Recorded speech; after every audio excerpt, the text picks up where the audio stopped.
ThesisGate enters its third year of investigation. At the end of 2021 and beginning of 2022, both the London School of Economics and the University of London have denied possessing Tsai's Viva report. This announcement flies in the face of what Taiwan's presidential office has said over the past 2 years. It also proves that Tsai's PhD credentials are faked. Investigators spent 2 years debunking what the presidential office has said. As LSE and the University of London covered for Tsai, investigators place themselves at great risk to uncover what they already have.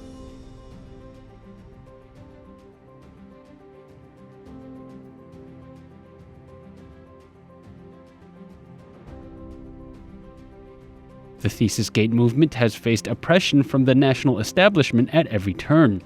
Such unfair treatment proves how dangerous it is for any one authority to control the flow of information. It damages society and democratic values. Furthermore, it has allowed Tsai Ing-wen to rule like a dictator while maintaining Taiwan's democratic facade. It doesn't matter if someone believes Tsai Ing-wen has a degree at this point. It's clear that there's been a cover-up. Facts have been concealed, and discussion about Tsai's thesis has been suppressed.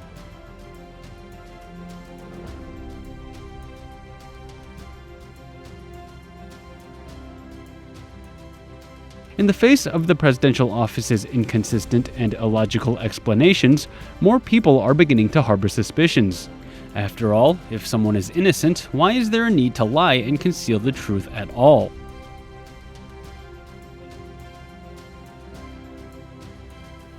With the latest developments coming out of London, ThesisGate has drawn more support than ever. People are demanding the truth from Tsai Ing-wen. One doesn't need a PhD to know who is spouting lies here. Let us review what information investigators have debunked so far.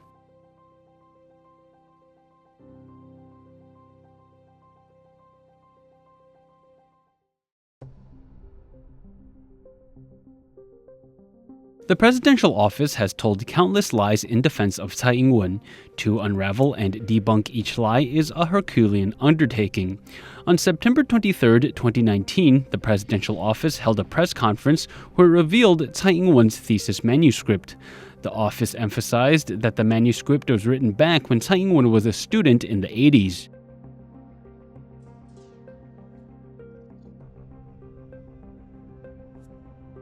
We've already talked about the many glaring issues with this manuscript. Now, let's closely examine the presidential office staff's demeanor during this press conference.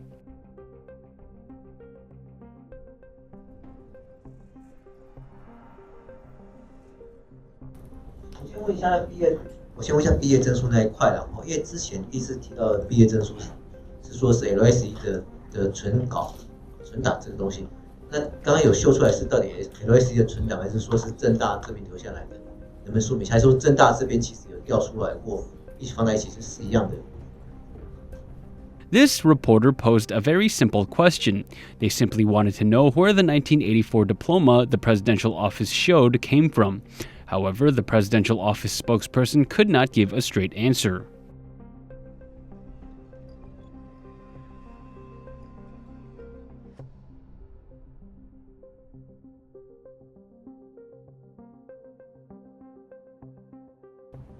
简单说，总统，我们这次因为跟 LSE， 然后跟他索取就是总统相关的学生资料。第一个里面毕业证书的部分，就是刚刚您看到的这个格式。同样的这个格式，目前在政大，目前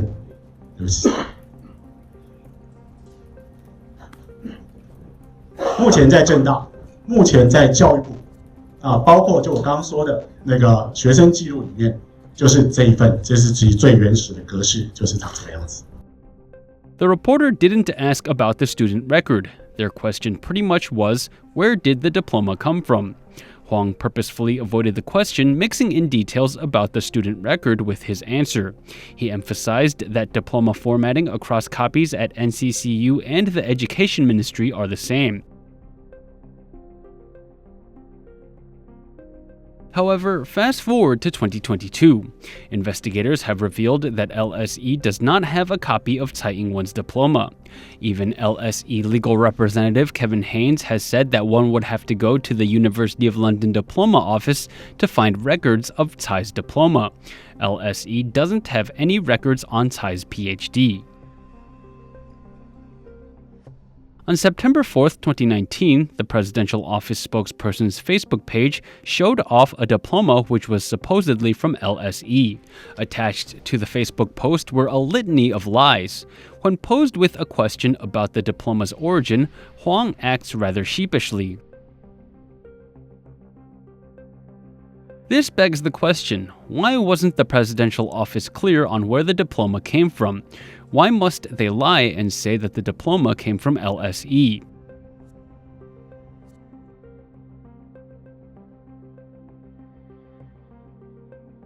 Even today, the presidential office does not say where it got the diploma it showed off. If Tsai Ing-wen is truly innocent, why does the presidential office need to lie? What is the motive behind all of the deceit?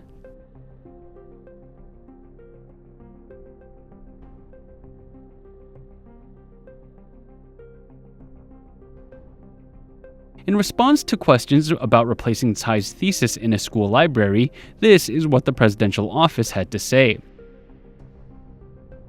我是想请教一下，就是在开头部分有提到说，就是那个论文那边有一段时间是有遗失的这个情况嘛？因为有说那个论文找不到，责任不在学生。那事后是透过什么方式来发现说，这本论文不见了，或者说之后是怎么补交的这个过程？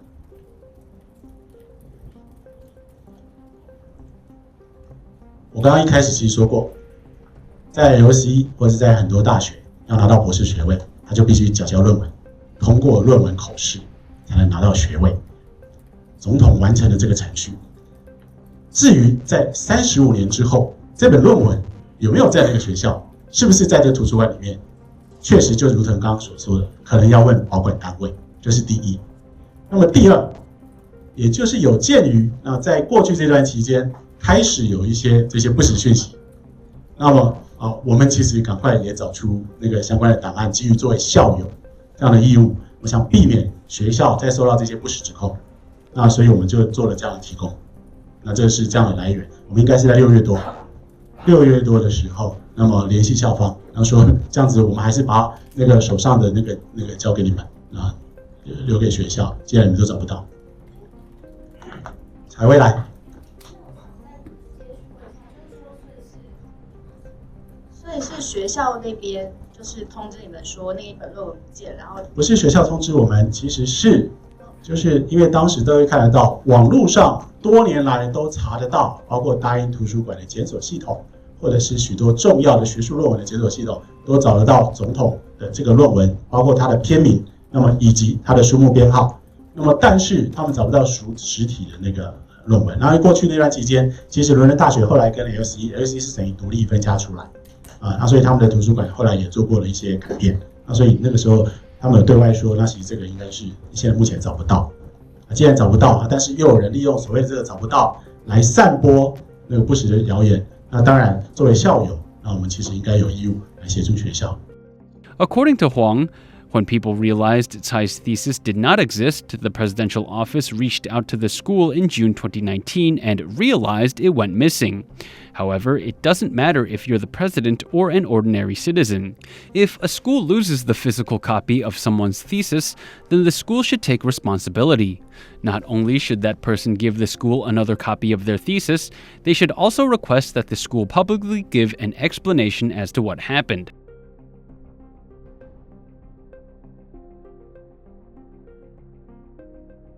The presidential office didn't ask the school to do any such thing.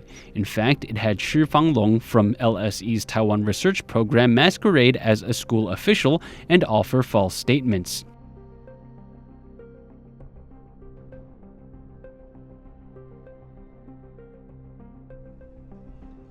The presidential office's rectification of the missing thesis is full of problems as well. First, the school did not request that Tsai provide another copy of her thesis.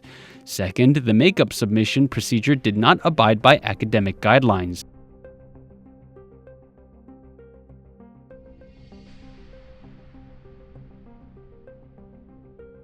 Since the presidential office admits that the school lost Tsai Ing-wen's thesis, then that still means that a physical copy of her thesis can't be found. Investigators' claims that Tsai's thesis is not there are completely valid. Why did Tsai Ing-wen feel the need to sue?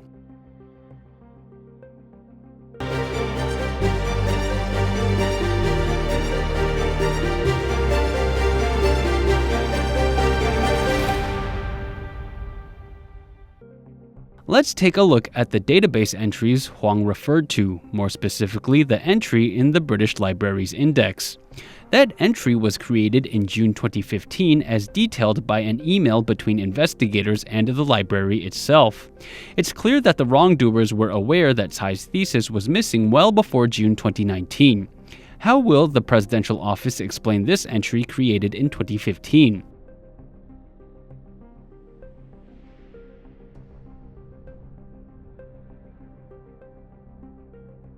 Investigators have already unveiled the 2011 thesis smuggling incident.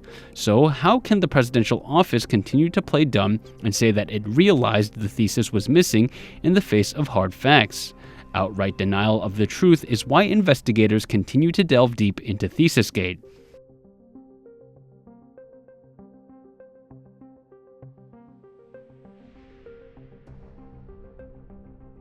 The black leather thesis the presidential office sent to LSE Women's Library came with a set of strict viewing rules.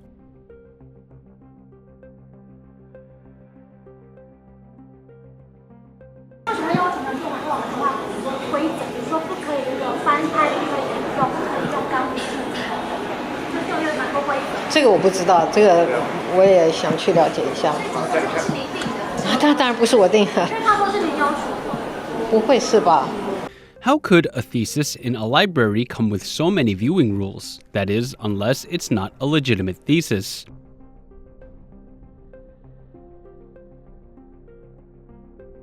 In reality, if it weren't for Dr. Huan Xilin, Dr. Alex Shi, and Dr. Ted Lau, who visited LSE's library to see the thesis, then the world would never have known about all of these strict rules. The trip those three scholars took to LSE is what convinced them to commit themselves to unraveling ThesisGate. In response to the rules, this is what the presidential office had to say. 大家质疑说，那个伦敦政经学院它图书馆不能够开放。刚刚有提到说不开放阅览，你刚刚提到说这不是总统的要求，而是图书馆那边自己的规定。那既然这样的话，因为他是说是总统本人那边来限制的嘛，那既然如此，就是跟就是图书馆那边的说法不一样。那我们这边总统可不可能开放授权说，在伦敦政经学院那边也可以阅览呢？第一个，校方并没有这样说。英国它有自己的相关的著作权的规定，也尊重这些规定。那么至于他也许尊重这些著作权规定，认为说这些必须经过本人的相当授权。那不过也不需要大家到英国去看，我们已经准备授权给国家图书馆。未来希望很快，如果大家透过这个集体的协作，如果有中译本，那也许你会更容易的了解。下一位。A library takes in a thesis only to not let people borrow and read it? Are there really rules in place that permit such a thing? At that point, that institution would not be a library. It would be a private book collection. It's clear Huang is lying for Tsai Ing-wen. This proves that the presidential office cannot be trusted. In reality, Dr. Lin documented the library's rules on book borrowing in his 2019 independent report. The library only prohibits people from photocopying Tsai's thesis. Other theses can be photocopied at will. Lin points out that the preferential treatment Tsai's thesis gets is already a breach of the library's rules.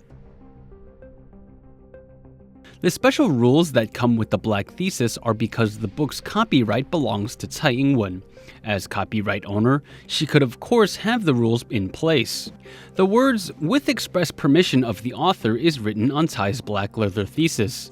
When reporters urged Tsai to roll back these restrictions, Huang simply avoided the question by saying the thesis would be submitted to the National Central Library.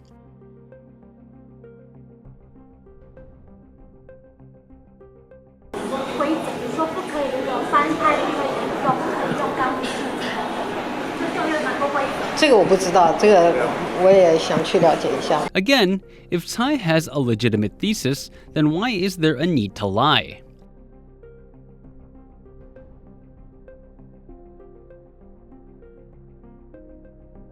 In their efforts to defend Tsai, the wrongdoers continuously bring up the political atmosphere back when Tsai was a student to illustrate how difficult it would have been for Tsai to get away with malfeasance. This tactic has always proved useful in a politically divided society like Taiwan. 学位是真的，也有证书证明啊。那论文一定是有的，而且口试通过也一定是有的，要不然我不会有博士证书嘛啊。那我在后来在台湾申请教职的时候，我也提供了所有的文件啊，来让我们的这个教育单位来审查啊。那这个审查的过程，我相信连国民党的副主席郝龙斌都承认说，这个审查过程是很严谨的一个审查过程，那么也通过了这个审查的过程。那我在这个整个过程当中啊，都符合了我们当时的要求，也取得了证书，也取得了我们的教职啊。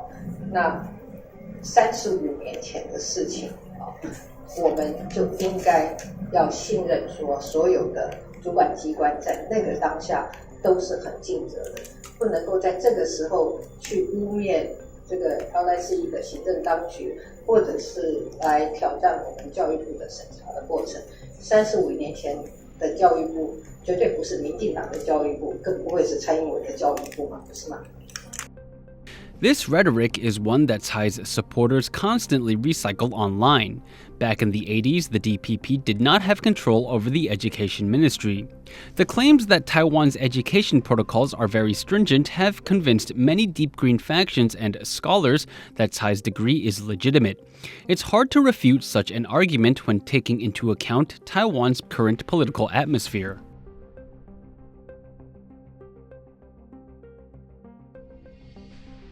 However, after Professor He Defun and Dr. Dennis Pang's lawsuits helped declassify and reveal Tsai's career files, investigators found that Tsai enjoyed preferential privileges under the KMT. Tsai's argument then fell apart.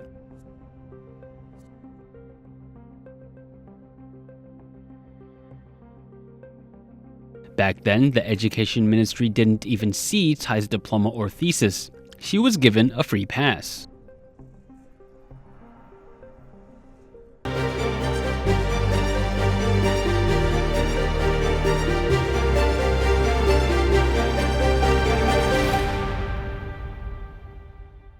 真正开始谋取职位的来了，这封信非常非常的关键啊！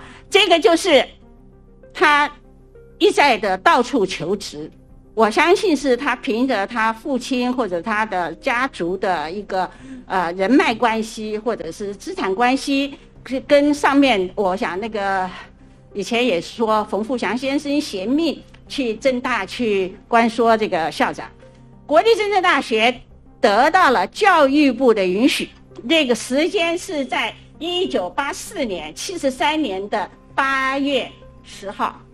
8月10号，由李焕部长发函给教育部，给政大有3个主旨。第一个主旨是说，他为什么发这个，是受了行政院国科会的信，他依照他那个信办理，这是第一个非常关键的东西。为什么是国科会？国科会跟教育部的关系，应该它比教育部还要低一点点层级，因为它是部会啊。国科会是没有实权的，它是促进什么学术发展的科学计划，结果它是透过国科会的函，让教育部觉得我要依照他的函来办理。然后第二个重点是说，我要依照延揽海外学人回国服务办法。这个办法呢，其实是补助办法，不是教育部可以聘就可以聘，它是在薪资啦、旅费啦、房租上面给予补助。它的先决条件必须要各大学先行聘任，所以当时他没有教授、没有副教授的资格，所以比照副教授。这份公文说他是比照副教授给予补助，不是给予聘请了。第4个就是说，这个人员呢，他的正式任教资格，你还是必须依照当时的大学及独立学院这个教师升格这个规程来办理。然后他要求你教育部赶快把他的正式证件的影本送上来。教育部连他的证书的影本这个时候还没有看到，所以他才要求政大送上来的时候，居然决定他要政大聘蔡英文。所以政大有了这份公文之后呢，就可以展开聘任的工作了。这是1984年政大开教师评审委员会第60次审议会议，这是60次审议会议，然后要通过聘任。各位可以看画程下的这个蔡英文的案子是由校长核定先发聘书啊，是法律系的这个科座副教授蔡英文先生。所以我们看到其他的人要提这个聘任也好，升等也好，都一律要审查他的论文，然后要投票通过才能够再去送教育部。可是蔡英文他没有经过这道审查的程序，这个就犯了学术界最严重的大忌。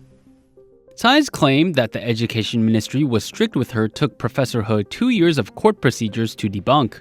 It clearly emphasizes the threat that the government's misinformation poses to society.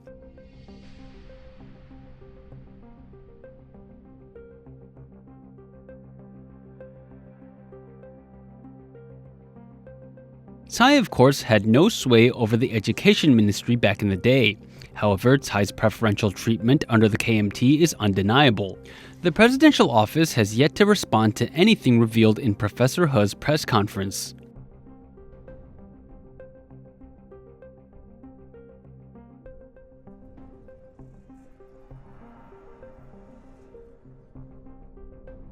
In her autobiography, Tsai's claim that she received 1.5 PhDs became a joke among the people. Perhaps she was exaggerating for dramatic effect. In her biography, there is only one picture in there that depicts her time in London. However, investigators soon found out that the picture was taken in Boston, not London. If the only picture depicting Tsai's time in London in her autobiography is a lie, then what else about her PhD can be trusted? Even more astonishing than Tsai's magnificent claims were the wrongdoers' reaction to the unveiling of the truth. They quietly changed the photograph's caption in the digital edition of Tsai's autobiography. They practically admitted that the prior caption was a falsehood. This is similar to how Tsai's lawyer Lien Yuanlong changed Tsai's supposed viva date from October 16, 1983 to October 17, 1983, and how Tsai's people admitted she returned to Taiwan in 1983, not 1984.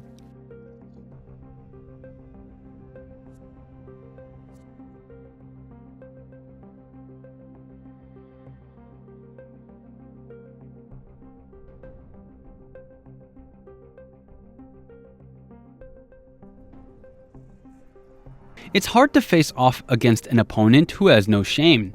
Believing in ThesisGate's claims has already become a matter of right and wrong, good and evil.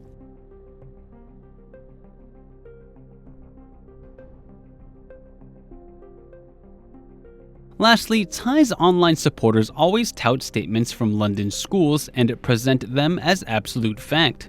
After debunking the presidential office's claims, investigators have since started doubting authority.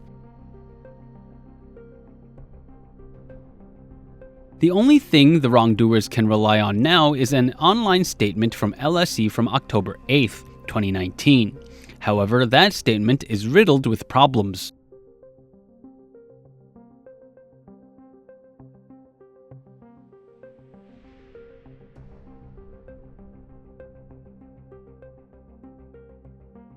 First, the statement has many problems. It doesn't say which department published it, and it's placed in an obscure part of the LSE website.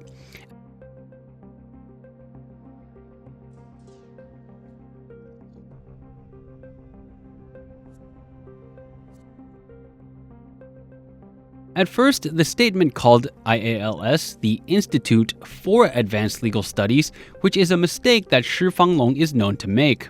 That mistake has since been rectified. Second, when the statement was first published, Dr. Lin emailed the Senate, House, and IALS libraries to confirm if they were sent copies of Tsai's thesis.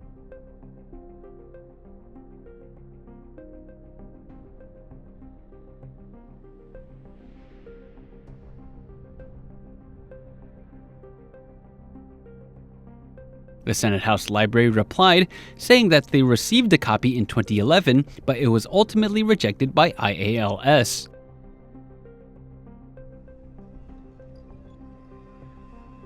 IALS confirms that it did not take in the thesis, so the statement's claim that Tsai's thesis was sent into school libraries was false.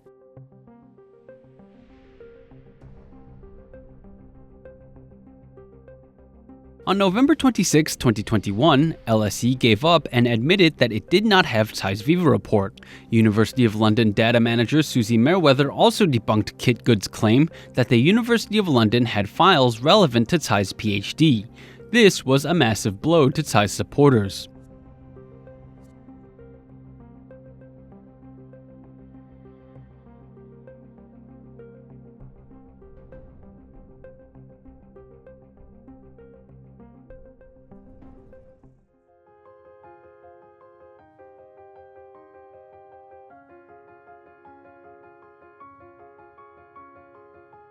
When both the University of London and LSE don't have Tsai's PhD records, how can LSE keep the statement up on its website?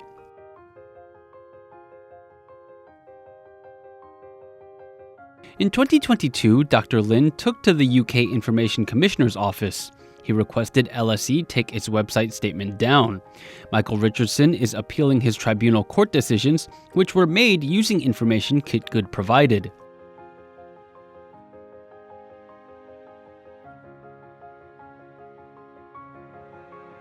It's been 2 weeks since the University of London said that it does not have any information on Tsai Ing-wen's Viva.